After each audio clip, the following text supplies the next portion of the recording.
ஒரு கிராமத்தில் கோவிந்தன் மற்றும் சந்திரன் என்ற இரண்டு விவசாயிகள் இருந்தனர். அவர்கள் இருவரும் ஒரே நாளில் தங்கள் நிலத்தில் விவசாயம் செய்ய தொடங்கினர். கோவிந்தன் மிகவும் வேகமானவர். அவர் உடனடியாக விதைகளை தூவிவிட்டு சீக்கிரம் வேலையை முடித்துவிட்டு சென்று விட்டார். சந்திரன் மெதுவாக செயல்பட்டார்.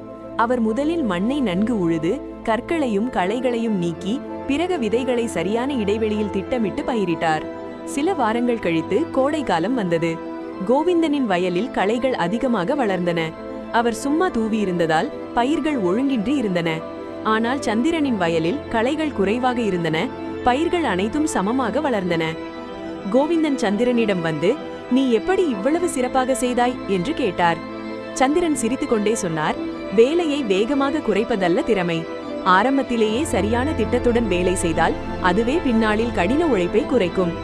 கதையின் கருத்து: அவசரப்பட்டு வேலை செய்வதை விட சரியான திட்டமிடலுடன் செயல்படுவது சிறந்த வெற்றியை தரும்.